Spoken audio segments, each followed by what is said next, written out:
Okay, so I'll welcome to the table representatives of Save Our SBS. Information on parliamentary privilege and the protection of witnesses and evidence has been provided to you. The committee has your submission. Would you like to make any changes or amendments to your submission? No, just our opening statements. Okay. Well, I will invite you to make an opening statement. When you first speak, if you could just say your name and the capacity in which you're here Sure. today. And Thank we'd you. like to share the opening statement. Steve Ojar, President, Save Our SBS. First of all, thank you for inviting us to this hearing.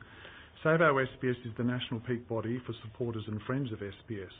Our dual purpose includes advocating for audiences of SBS. Whilst we put the case for greater public funding for SBS, we also scrutinise it to see that it operates in a fair and transparent manner and is faithful to its charter. Despite a promise made the night before the 2013 election by Mr Abbott on SBS television directly to SBS audiences that there would be no cuts to SBS, the government has cut 5% from SBS's budget over 5 years. In a strategy said to be devised to claw back some of this quantum, SBS is supporting this bill, which in practice will effectively double primetime advertising on SBS television. We are highly sceptical about this strategy because in mid-2012, just after having received enhanced funding from the former government, SBS management expressed an interest to us in doubling ads from 5 to 10 minutes per hour. This attraction to the commercialisation of SBS from within SBS management, contrary to what viewers were wanting, was confirmed publicly at the Senate Communications Committee inquiry on the 25th of November 2014, when Senator Canavan asked if SBS wanted to increase advertising before the ABC-SBS efficiency study, the Lewis Review. Answering for the Department of Communications, Ms Nerida O'Loughlin, Deputy Secretary, and Dr Simon Palling, First Assistant Secretary, Consumer and Content Division, said over time, yes. Dr Palling absolutely confirmed that SBS had raised increasing ads before the Lewis Review, saying, and I quote, "It is not something that SBS has been secretive about," unquote. What we're submitting to you is that there is clear evidence SBS management had every intention of fully commercialising SBS television before confronted with the cuts or the Lewis Efficiency Review. We have provided evidence on pages 7 and 8 of our submission from 5 sources that with an executive strategy to pursue commercial revenues, SBS will be significantly diverted from its primary function, its charter prescribed by Section 6 of the SBS Act. That evidence is reputable, both local and international research that cannot be disputed. Even the Lewis Review said, and I quote, "There will be a greater pressure on SBS management to consider this trade-off of delivering commercial expectations against delivering those functions described in the Charter." If this bill passes, eventually you will see 14 minutes of disruptive commercial breaks every hour at night from 6 p.m. to midnight, and in sport, 14 minutes. That's virtually the same as commercial TV, 14 minutes of commercial breaks every hour in prime time. Even if there are some markets in which SBS's prime time fill rate is less than 100%, the duration of the commercial breaks are set nationally by SBS per network. Regardless of fill rate, each market will have the identical quantity of non-program matter per network. Regardless of the mix of ads and promos, the bill will cause 14 minutes of commercial breaks per hour. It may take time to get there, but audiences don't distinguish between ads and promos. It's all just an interruption to them. We have confirmed these strong views through our audience surveys that audiences do not want this. Quentin Dempster, member of Save Our SBS. Evolving from a lifetime of work in the Australian media in print, Queensland Press Limited 14 years and the Australian Broadcasting Corporation for 30 years, I've become an advocate for Australia's unique public broadcasting system, the ABC and SBS. I'm particularly distressed at the current plight of SBS. With the help of the unimpeachable Margaret Pomerantz, I joined Save Our SBS in a public campaign to stop the full commercialisation of SBS. What is proposed in this bill will make SBS television Australia's fourth fully commercial channel by stealth. and this at a time when commercial TV networks, which invest hundreds of millions of dollars each year in local content, need to recover as much advertising revenue as they can as global video streaming services disaggregate the consumer market. Some 62,000 people signed a petition opposing this bill. A copy is on page 2 of our submission. They do not want more ads, and neither do we at any cost, but SBS will tell you otherwise. They did an online survey said to be of 1,005 people identified as SBS viewers. Apparently 845 people said they wanted slightly more advertising to preserve Australian content. By comparison, we did 2 formal studies of 3,777 SBS viewers nationally. Our studies were far more comprehensive than the few that SBS surveyed. In evidence before the Senate Select Committee into the Abbott government budget cuts on the 12th of December last year, the SBS Managing Director, Mr Michael Abid, dismissed one of our larger studies of our 102-page analysis of 2,044 viewers. Mr Abid said that, quote, it was a pretty useless document because it was only 2,000 people and SBS had a base of 5,000 it regularly surveyed. But SBS has not produced a study of the claimed 5,000 people, and even in their sample of 1,000, they didn't attempt to find out what the relationship was between advertising and charter compliance. We did. Their survey was a quarter the number of viewers we studied, and theirs lacks credibility. Unlike our studies, SBS did not explain their methodology or provide the raw data. We did. Their outcome of one study is at odds with both our studies of more than 3 times the number of viewers. The Save Our SBS study of 2,044 viewers revealed that 93.4% preferred to restrict advertising, even if that meant little or no expansion of SBS and less local content. To put this in plain English, people do not want more ads or more commercial breaks on SBS, even if local content will decrease. So any threats of the loss of local content if the bill fails are meaningless for SBS audiences. Unlike commercial broadcasters, there is no requirement on SBS to present any Australian content. In both of our studies, the participants were required to read SBS's charter in order to answer charter-related questions, a total of 26 questions in 2 different studies, 2 different cohorts, and in 2 separate time periods. Our studies were proper analytical, non-biased research targeted to viewers of SBS who were prepared to read the charter and answer questions about advertising. Charter adherence, programming in languages other than English, codes of practice and other matters.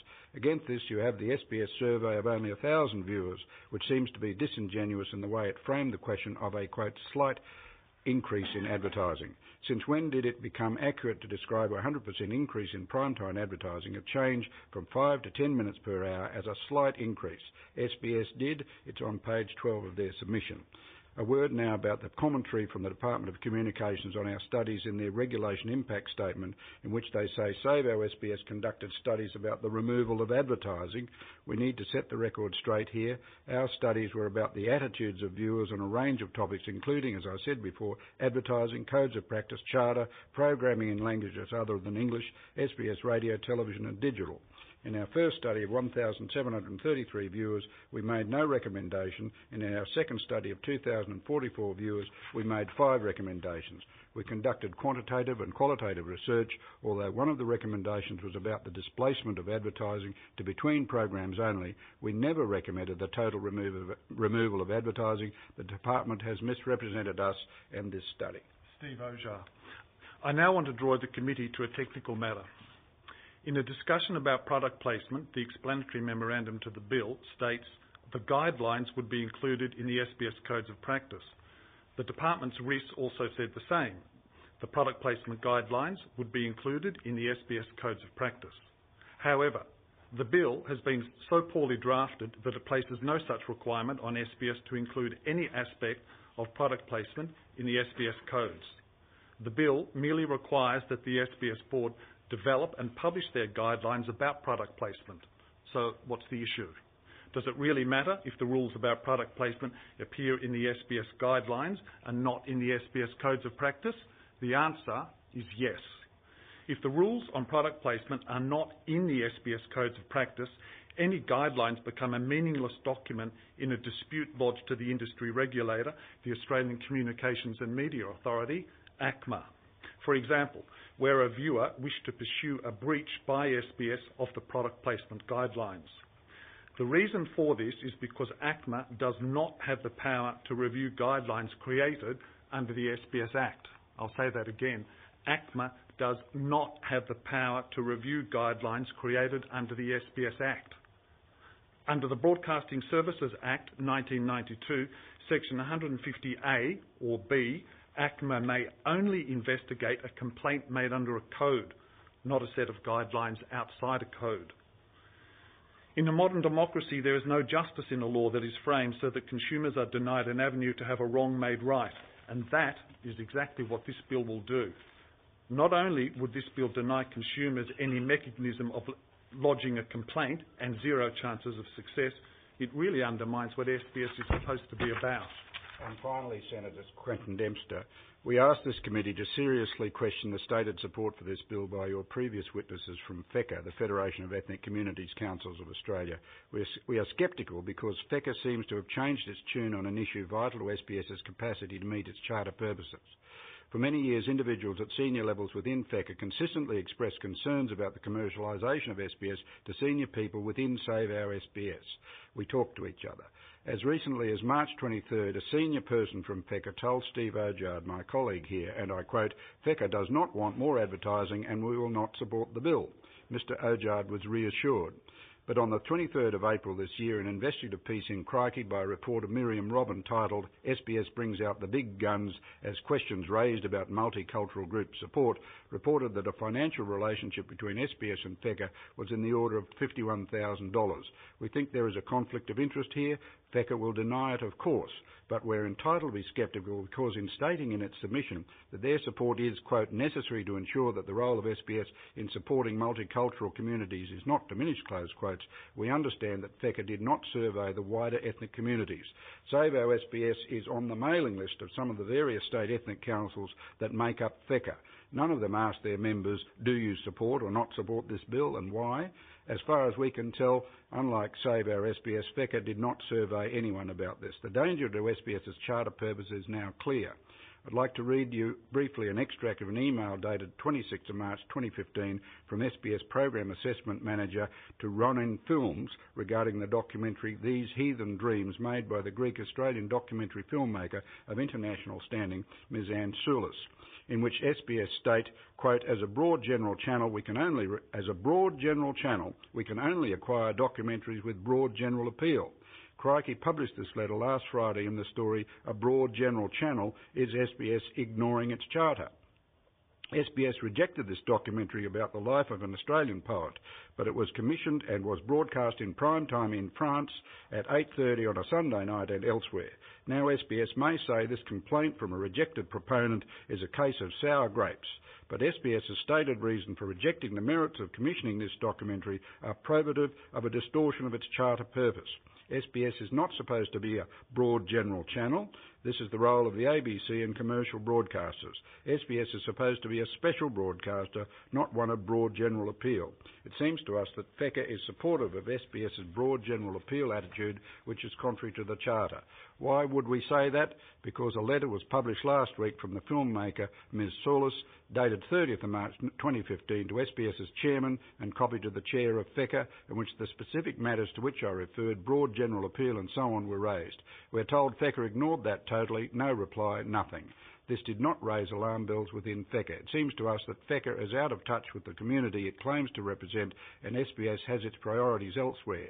In order to maximise advertising, SBS already focuses on programs of broad general appeal, and that will be even more so if this bill passes, which is not only contrary to the Charter, but would not be welcomed by a range of ethnic communities.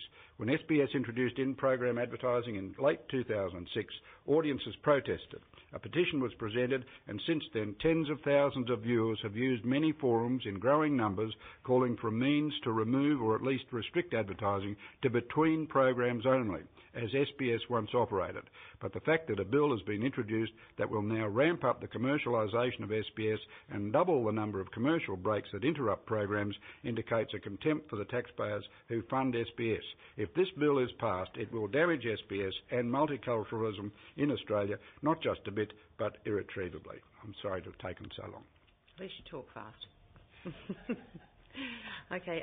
Can I just, given that the representatives of FECA are still in the room, if you would like to respond to the comments that have just been made by Mr Dempster in writing to the committee, we'd be more than happy to receive your response to those remarks that have just been made. Just before I hand over, you do concede that the change to the advertising proposed by this bill is a relocation of existing advertising time. We're not talking about additional advertising time? No, because Section 45 of the SBS Act restricts advertising to 5 minutes per hour. There's nothing in any part of the Act that says it's restricted to 120 minutes per day. Well, 120 minutes per day is 5 minutes per hour. It does not say 120 minutes a day, it says 5 minutes per hour. So it is being raised from 5 minutes per hour to 10 minutes per hour, capped at 120 minutes per day. So that is an increase. It'll be an increase between 6 p.m. and midnight. Yes, but it's capped overall. Yes. So that's the best way I can answer the question. Yeah, but it's capped overall, isn't that right? It's not currently capped over 24 hours, and I don't know any viewers that actually watch 24 hours of SBS today, and maybe in a year's time, if the bill is passed, we'll watch 24 hours and say that looks like an increase over 24 hours. But people who watch prime time now, and if the bill passes, watch prime time in a couple of years' time, will say that appears to be an increase.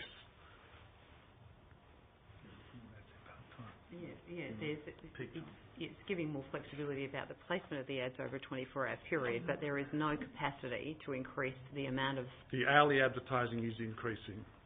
The 24-hour... The hourly advertising is increasing, capped at 120 minutes per day. Okay, so this is, in commercial television, exactly the same situation occurs. There's 350 minutes of advertising that are available to commercial television, in which they're restricted to how much they can put in per hour. So it's no different than the way advertising is gauged within either sector. I'm sorry, I just think you're splitting hairs, but anyway, we'll move on. The surveys to which you were both referring to, when were they undertaken? The first one of 1,733 viewers was 2008, and the second one of 2,044 viewers was 2013.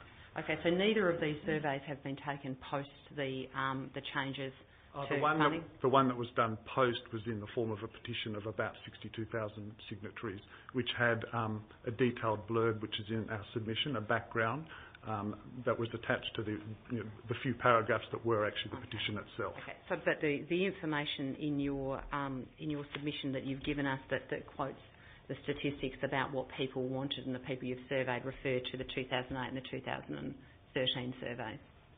Correct. Yeah. Okay, Mr Dempster, the other thing you made, you seem to have taken some issue with the suggestion that Save Our SBS was heading down some line about removing advertising altogether off SBS.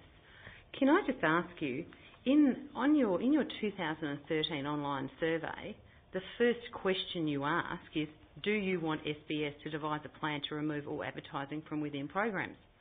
I would have thought that was a fairly clear and straightforward indication that you were leading the people that were answering your survey. Of course, 95% of them did say yes, I might say. Okay. But it's certainly in my mind, having worked in the field of the preparation of surveys, I would call that an extraordinarily leading question. This was to establish what their attitudes were. You've asked leading questions, don't you? Absolutely. But I also don't suggest that I have independent information gained from my survey. How would you frame the question differently? Well, no. What I'm saying is you've taken issue with the fact that there's been some suggestion that Save Our SBS is seeking to have all advertising removed from SBS. And yet that was the question you asked. It's a question of misrepresentation, wasn't it, Steve? This question one you're referring to in the 2013 study, this was merely there to establish what are the attitudes of viewers. And then we go through systematically through a number of questions. I think there were 16 in all in that study, and then start to expand on that and break it down. So were these questions designed by a professional survey operative, or were they done within your organisation? Well, the methodology is explained in that 102-page study, but briefly, the questions were drafted by, I think, a couple of people, circulated to a committee who then tore it to pieces and redrafted it. Then it was sent out and there was a sample survey done, and we had feedback from people about whether they understood what the question was about, or some people thought something was biased, that things were changed. So I think it took about 3 or 4 months in all to come up with questions that we thought were as neutral as we could get, yet also understanding what the attitudes were. Okay, so the answer to my question is it was an in-house exercise. It wasn't. You didn't outsource it to a. That is correct, but one of our members was working at the time at one of the universities and does a lot of research and was very helpful in the way we could devise the question. So there was some expertise. Yes. Okay, but I suppose I was just trying to establish the independence of that expertise. I mean, notwithstanding, entirely within your rights to do this, but, you've been very, very critical in your statements today about the survey that's been undertaken by the SBS. The methodology was totally outsourced and independent, and you've made the suggestion that your surveys are somehow so much better, and yet you have to admit that they have been done internally. And I mean, I know for my sake, if I was doing a survey of something to do with my business, I'd be trying to get the answers that I wanted as well. So I just put that on This survey arose from feedback from members following the increase in the 2012 budget, where people were pre-budget were hopeful that SBS may do something about the in-program advertising, and having seen no action on that, were contacting us. So we wanted to find out how widespread are these feelings. Mm-hmm. Okay, thank you.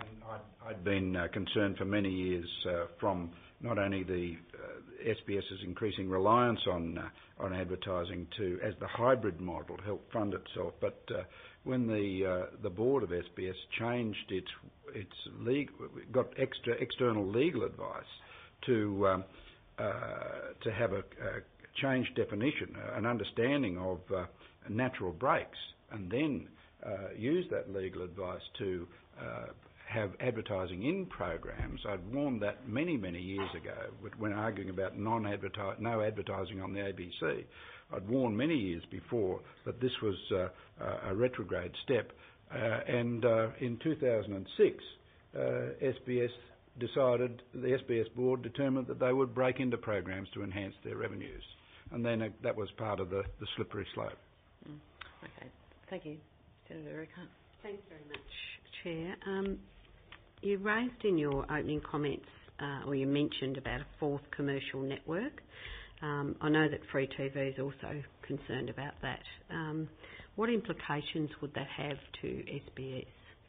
To be a fourth commercial network, well, it will exactly as summed up in the Lewis Review, it will place restrictions. It'll basically mean there will be a temptation to follow the charter less and less because in the minds of executives and so on, they will always be thinking of the advertising dollar. They'll need income, so it will directly impact on the charter. Right. Executive brain space, of course, is on. The imperative becomes to chase the revenues. If we're going to enhance our revenues on the attractive argument that we're going to create more content with this, but the whole purpose of aggregating an audience is to perhaps abandon multilingual programming and go to English language, more sport. Of course, you can get bigger bang with sports coverage. SBS is down that track to the extent that it is part of inclusion and multiculturalism. Its support of soccer over the years has been wonderful. Don't get me wrong about this. That is part of inclusion and the SBS charter. But when it is driven by the commerciality or the bankability of the programming to get more eyeballs to enhance the revenues, that can become a distortion. Where you get, I noticed Senator Sinodinos was asking the previous witnesses about extending reach, using the additional income to extend reach. But if it's only for a commercial purpose, on the bankability of the commissioning of the programs, that's a distortion of the purpose of SBS. Of course we want the highest audience possible for this material, but SBS will be a multicultural success if it can draw people in. It does that with cooking shows, for example. Wonderful material that has really enriched Australia, and it's also bankable as well. So it's a fine argument to be had about this, but if it becomes much more reliant on commercial revenues, it distorts its purpose. Okay. So is it your belief that Minister Turnbull previously opposed advertising on SBS? Well, I think, I don't have the quote in front of me, but in 2011, Mr Turnbull told us that the coalition would not deregulate advertising. We see this as one step short of deregulation. It is not deregulation, but it's certainly very close to it, because it would put SBS and commercial TV, basically they would look the same. It would look like they'd have roughly the same number of commercial breaks. So when you say deregulation, do you mean abandoning the charter altogether, or? Well, deregulation was never defined, but I suppose what that meant was there would be no limit set anywhere under the Act about advertising, possibly charter. That type of detail wasn't.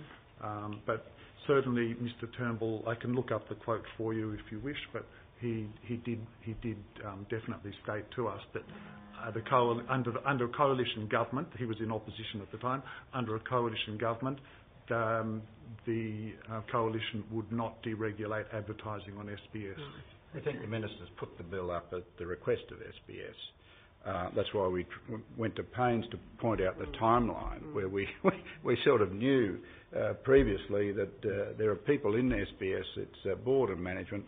We support the institution and its ideals, but we're in confrontation, or we're in dispute with the management of SBS about its objectives.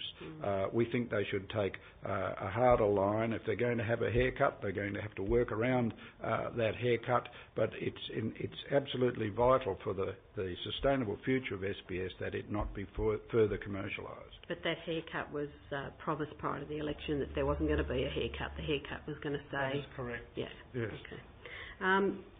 Can you just sort of talk about what the impact of, if this bill passes, which I think Senator Ludman indicated earlier that it's unlikely at this stage that it will, but if it does, then what do you think the impact will have on the experience of viewers of SBS? Oh, this will be terrible. I mean, who wants to sit there and watch? SBS is supposed to be special. It's meant to be different from commercial broadcasters. This goes back to the whole thing of having a fourth commercial TV network by stealth. Yeah. It is not going to be welcome, and people will complain. We know what viewers say already, just from phone calls, emails, and of course through surveys.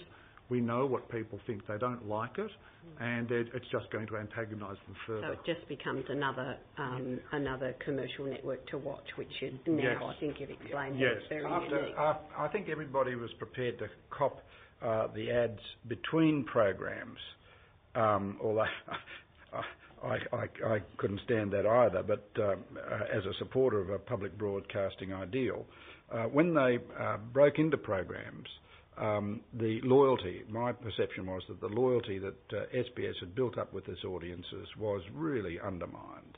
And I've been in distress ever since about that, because I think we really need to step back from this because of the unique nature of SBS, particularly now with geopolitical tensions, with terrorism, with jihadi recruitment, with all those things where the taxpayer investment in an institution like SBS was to have a sense of inclusion and cohesion, so that it's almost an investment in counter-terrorism, if you like, because people who come to this country see and hear programming in their own languages, and they feel part of the Australian community, and it is a very enlightened and progressive thing to do. And that's why the legacy of SBS from 1979, when Malcolm Fraser introduced it, should be sustained, and it requires strong voices to stand up for it so that it's not commercialised. Okay. What do you think the impact of this bill will be on Australian content and our screen production industry at the moment? There's a broader issue that I tried to allude to, and that is that the Australian content industry is under attack because of global players. It's exciting if you want to watch House of Cards on a streaming service, but the important aspect of it is that we have to do all we can to hold on to a viable Australian content industry, broadcast industry. In particular, all the drama and the documentary and the sport and the entertainment programs are vital to us. That is why we don't want any taxpayer subsidised outfit like SBS taking away from these content creators a revenue stream that they deserve to have unencumbered. So that is the macro impact if this bill gets through. That will have an impact on the commercial returns of people who are investing and paying taxes on the content that they make. Have done a tremendous thing since the introduction of television in 1956. Okay, the chair's sort of giving me the wind up, so I'll just go one more before Senator Ludlam. I think in your submission you've said that this bill would bring an awful lot of pain for very little gain. Can you just elaborate on what you actually mean by that? Well, doubling advertising in prime time, so it looks like commercial TV, and all SBS say all I get back is $28.5 million. Yep. Well, it's an awful, and in what is it, 4 million in the first year and 9 million in the last year. Do you think that figure's correct, or? I think it's probably a lot higher than that. Right. Yep. Okay. Thanks, Chair. Senator Ludlam. Might just continue on in that line. On what basis do you think it might be higher than that? We looked at their the statement that they put out every so often, their strategy for the future. We looked at those figures. We looked at past revenues. We did very rough calculations. We haven't published them because we don't claim that they're correct. But I mean, you can work it out yourself. You know that roughly, I think Mr. Abid said in one of the Senate estimates that it was 70% of advertising on SBS was in prime time. Well, you know that they get roughly $50 million a year from advertising, and in every fourth year during the FIFA World Cup that increases that amount, and you know there's a variance there from about $10 million. Well, if you can simply do the figures on paper and you come up with at least $100 million. Yeah, but we don't know. No, I understand that. Mind you, expanding the amount of primetime advertising tends to dilute its value, so I'm sure it's not one for one. There's a pretty wide disparity actually between SBS's estimates, and they haven't felt they've been able to table their modelling. They believe that's commercially sensitive, and the estimates that Free TV have produced, and they have published their methodology, there's an extraordinary variation in those estimates. Who should we trust? Free TV. Why? Because Free TV are in the business of they're absolutely dependent on commercial revenue. So I think over time they've learnt how to do those projections. Okay. They estimate that SBS would be raking in 4 or 5 times as much as the broadcaster thinks that it will be. I mean, we'll ask them to speak for themselves in a moment, but 4 to 5 times what the broadcaster like. Is the broadcaster intentionally undercooking that this bill is a massive windfall gain for it, or? Well, I think what do you so. think is going on? I think that the SBS is providing a lower figure than what they realise. Part of that would also be that they don't want to state too much too soon. Look, I think SBS's real plan with this whole bill was not so much right now, but in 5 years from now. To SBS management would very much like to see SBS far more commercialised, and this was one step to get there. Why? Okay, I think maybe we'll ask management to speak for itself, so I'm not going to ask you to go too deeply into what you think of their motives. Although I note the kind of important distinction that you make, that you think it's just as likely that SBS requested the bill as opposed to it coming out of the Minister's office. Now, apart from some quotes that you've put to us, that's quite a big quite a big call. What evidence do you have that that may be the case? We had a meeting in 2012 with SBS management after the 27% increase from the former government. Yeah. And at that meeting, we were told that there had previously been talk about ways of removing in-program advertising, so back to the model where they were between programs only, and we were told at that meeting that SBS was no longer interested in that they could make twice the money from having twice the number of ads. That was, sorry, Senator Conroy, wasn't it? Yeah, former government. No, this was a meeting with SBS management. Right. Yeah, but it was under the previous government. Right. So understandably, most of the debate is focused on advertising, but I want to take you back to this question of product placement. Advertising, at least viewers know, there's an advertising slot. We've moved from programming to commercial messaging, then back to programming. I find product placement, if anything, even more queasy, because it is then the bleeding together of the two, and it's not always possible to tell. In fact, it's sometimes made deliberately difficult to tell that the product placement is even really there. So just tell us how you expect that to work. Does that occur at the moment on SBS, to your knowledge? Well, SBS say that some programs that they put to air that have been acquired from elsewhere, such as movies and so on, may have product placement in it, and they don't get any revenue out of it. But with regards to SBS's own productions, which is really the news and sport, because SBS don't make TV programs directly, they commission someone else to make them, product placement is not abundant on SBS TV at the moment. Okay. And we don't know, they haven't stated anywhere as far as we can tell what sort of guidelines they would see around the product placement. We'll ask them a little bit later in the morning. And presumably they're not going to be introducing product placement into their news broadcasts. I suspect people would flip out. I don't know. Maybe the newsreader will have an Apple computer sitting there on the screen. Who knows? Slippery slope indeed. But do you have any sense of what the intentions are?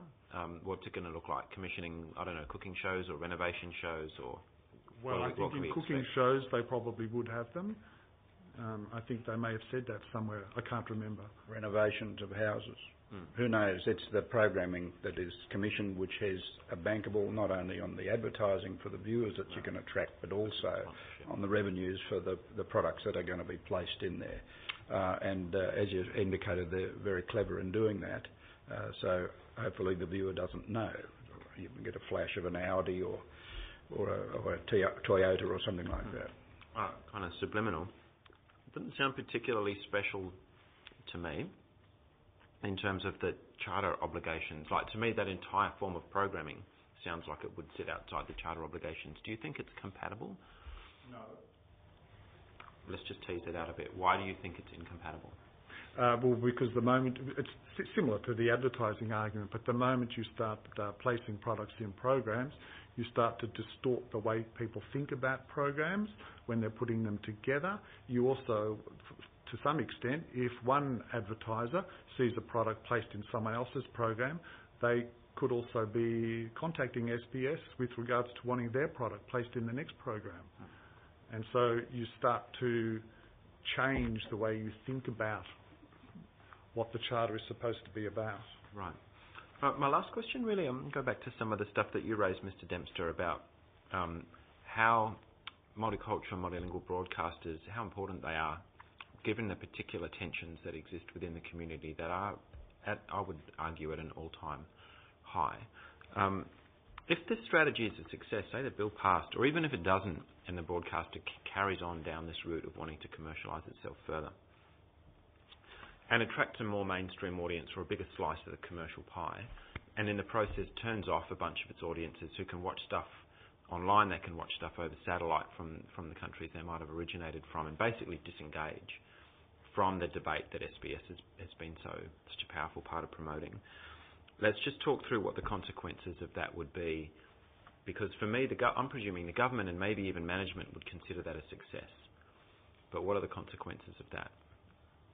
Well, because you're quite right, people can access material in their own languages but globally now.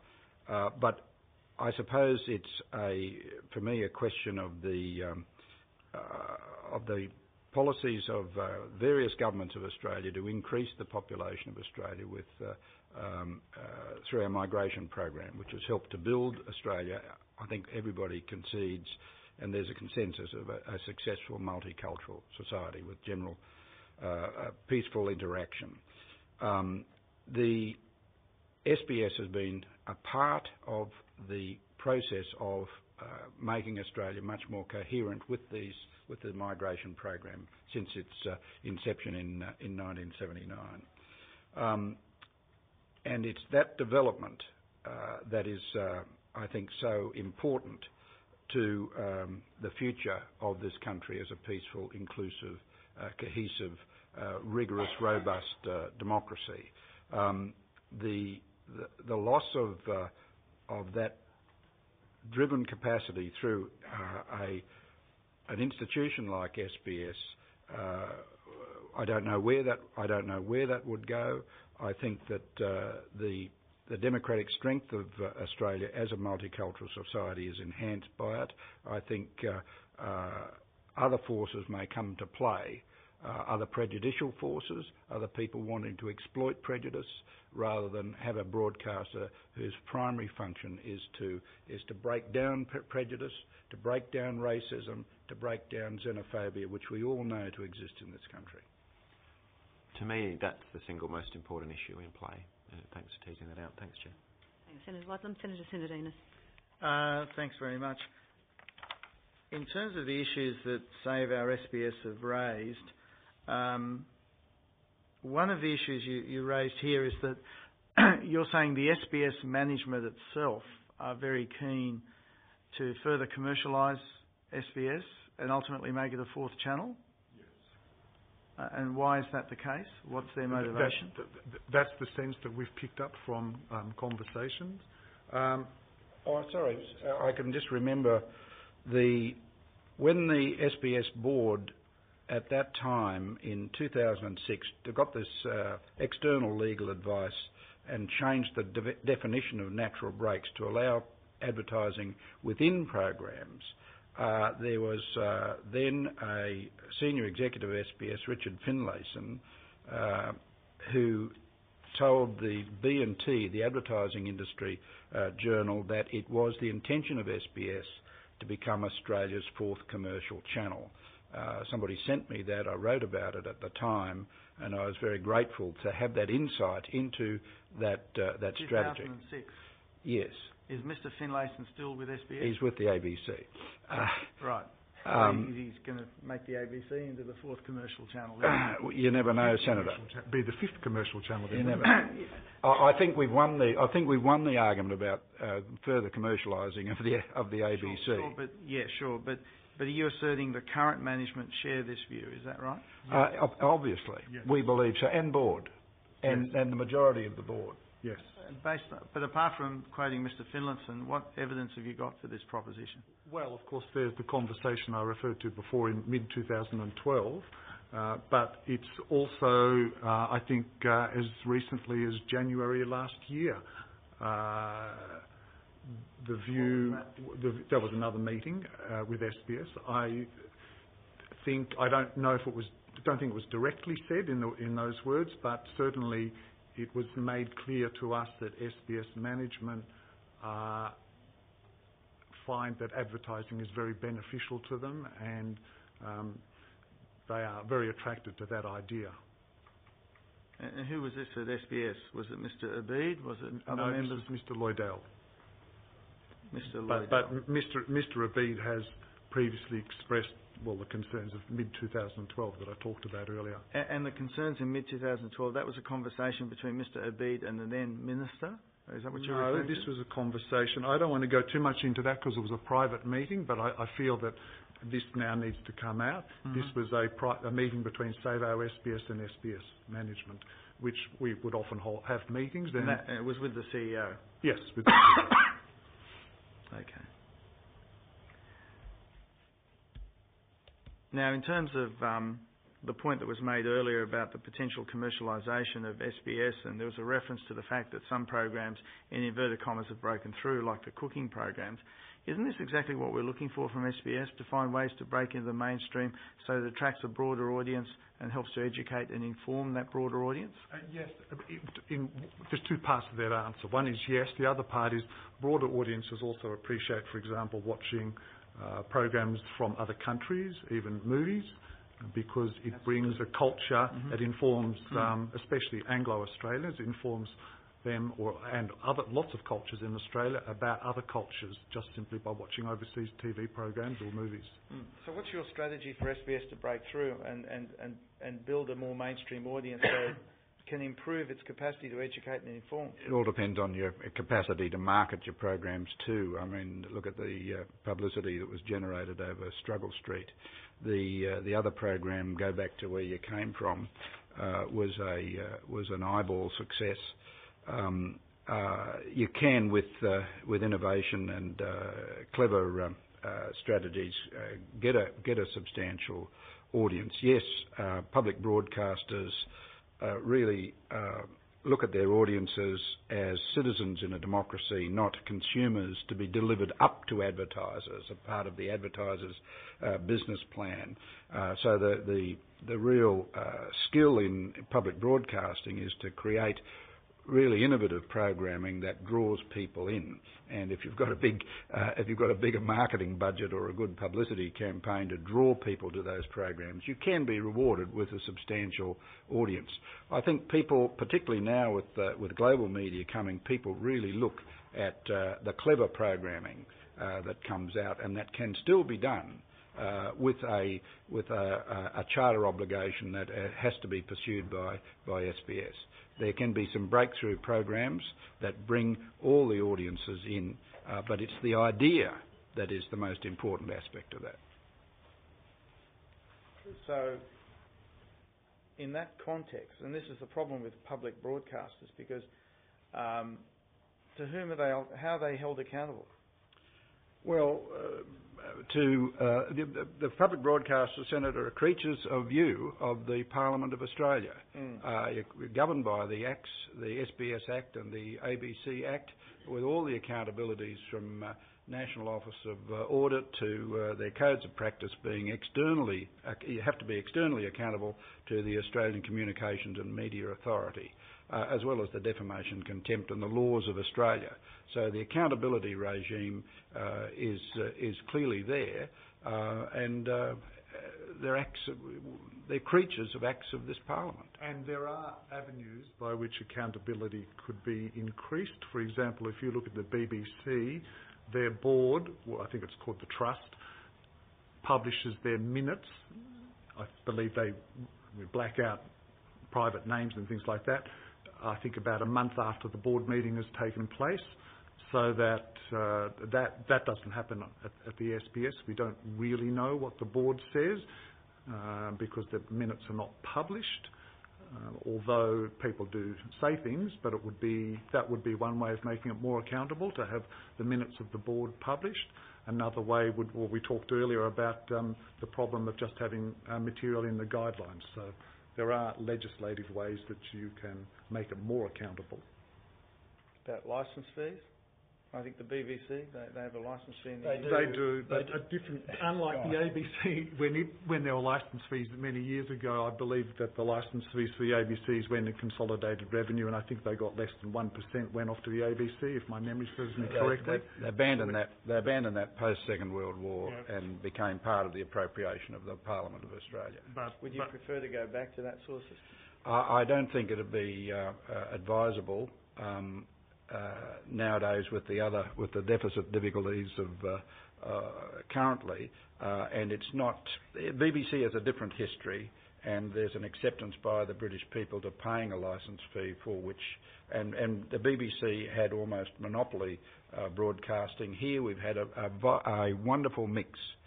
We must be very grateful for Australia that we've had a mix of profitable commercial licensees and public broadcasters. That's why I'm so passionate about trying to maintain that mix of people who are content creating, making income from advertising and other revenue sources with sport and what have you, and viable public broadcasters. But SBS in particular, because sure. of its But isn't the problem for public broadcasters that to the extent they rely on public expenditure, public expenditure goes up and down for all sorts of reasons, to do with broader macro and other considerations. If they had their own revenue stream, like a licence fee, wouldn't that be better? Wouldn't that be more certain? I was just going to make the point before that the 100% of the licence fee in Britain goes to the BBC, whereas in Australia they got, I think, 1% of the licence fee. Okay, thank you. Okay. Thank you very much, Mr. Dempster and Mr. OJ. We'll now spend for 10 minutes and return with free TV. Thank you. Thank you.